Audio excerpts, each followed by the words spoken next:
Hello IGN, my name is Jose Otero. I'm here with Brendan Graber. Hey! And we were playing Xenoblade Chronicles X, so let's jump right into it. So Brendan, this is roughly 38 hours in? 38 I hours. Say. Yeah, 38 RPGs hours. scare me for the amount of time I've been putting in this year for RPGs, and having another one, oh. The worlds just get bigger and bigger and bigger. This is quite possibly the biggest world I have explored in a really long time. The biggest? Possibly. To date? I mean, I don't want to go that far, but it is a huge environment. So we're starting out here in Oblivia, and I'm going to pick a fight with something, but I want to be careful because I don't want to. So notice I jump very high. I can't tell you why. It's tied to the story. That's a nice rhyme. Yeah, there's spoilery stuff. Let's just fight this guy right here. Let's say it's crazy. So he's a gravity. wasteland. Yeah. So he is a wasteland Evelo. So you notice there that quick time event. That's kind of important because. That is basically how you synchronize with your team. Now you can switch between gun combat and melee combat just by pressing the X button. So you see here, like my guy will just take out his sword, start swinging, but of course you have to get in proximity. So I'm going to start attacking him. So these are my arts on the bottom row. And so just like when you play, like an MMORPG, there are certain skills or certain talents you can't unleash, or you can only unleash once and then you have to wait for sort of a cooldown. That's kind of what they're going for here. But you have other party members who can then use theirs, right? Yeah, no. And what's cool is that when the computer, when your AI-controlled teammates have used an ability, it flashes just so that you'll know, okay, can you please do this? Oh. So you'll see it like pulse. Actually, that flash earlier wasn't a sign of it, but when I get it right, let's see if they actually call for an attack. So far they haven't. Oh, yeah, see they have. That freeze means I got it and the team healed, and then there's a quick time event, which I failed because I was too busy pointing at the screen. Yeah, no. This is a lot like RE4 in a lot of ways, where you couldn't put the controller down or get like comfortable because at any moment you just see something like happen. But this one comes with the pain and suffering of, well, you didn't heal in time, so now your party's in trouble.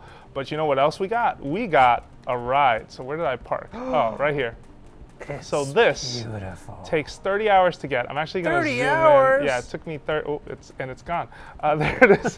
So this took me 30 hours to get. It took me 30 something. Hashtag worth it? I think so. Because I know that sounds impossible, but because these, believe it or not, the thing that they don't mention, because these things are parading around the world from like the first hour. What I've noticed is that, and what they don't tell you is that these things are really expensive. You need a lot of uranium, you need a lot of money in order to buy like these parts. There is a crazy number of categories. Well, I wouldn't. So just not giving them out. Do that.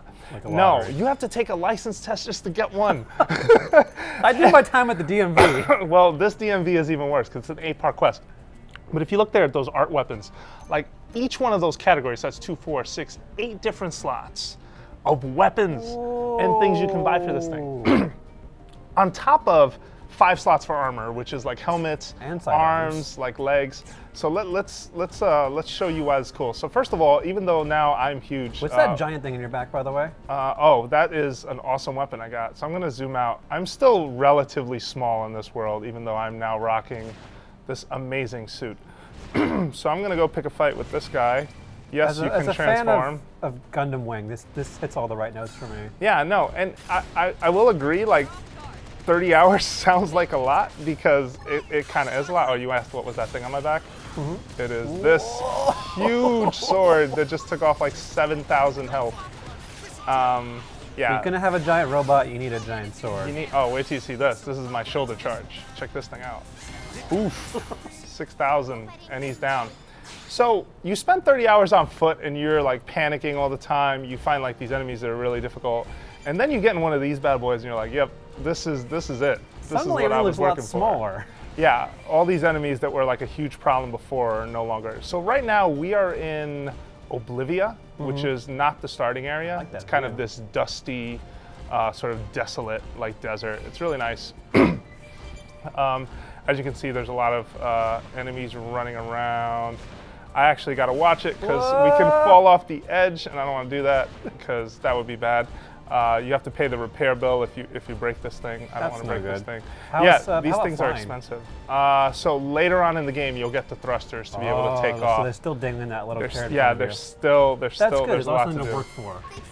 This is the enemy type that always gets to me. Is he? Oh, I could take him. All right, let's try it. All right, so then once again, so there's also an overdrive mode, which I'm gonna try and engage in a second if I can.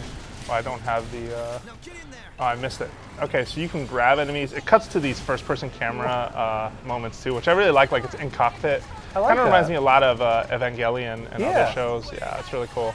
So I've got missiles, I might as well use them. I actually have beam sabers for both hands. He's getting wrecked as expected. Let's use the other beam saber. On the left side. All right, that's happening. Let's use this huge sword again. Actually, I missed my chance to bind him. So a bind is that you'll basically grab the enemy and hold them in place, and your buddies will all take turns. Like they'll all basically have opening attacks to shoot at them for the amount of time it takes.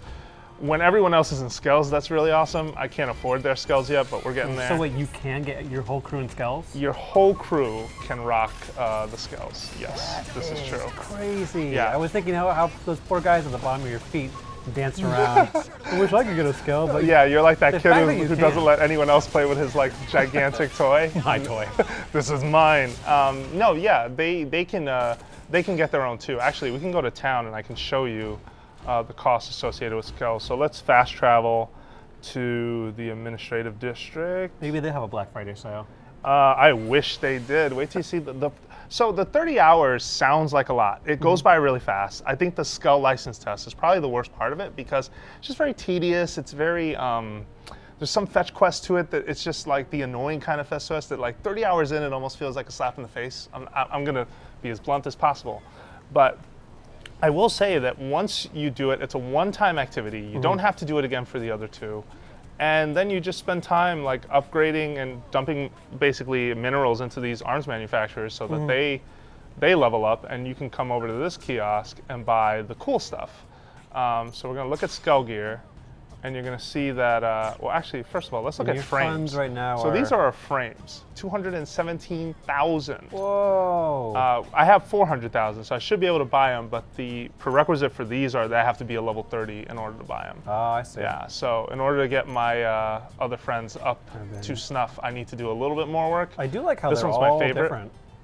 Yeah, they're very, very cool. And 30 hours into a game, it is kind of cool to have a new toy that I will admit is just destructive and special and has like all these different moving parts. They're visually very cool, and they do help like your progress on this world. Yeah, I mean, a lot of RPGs like they'll have a gradual progression, but by the end you're still playing with like some of the new same toys you've been playing since the beginning. But you know, I like how that just changes the way you're going to be playing the game once you get one of these things. Like enemies are smaller, you have so much more options.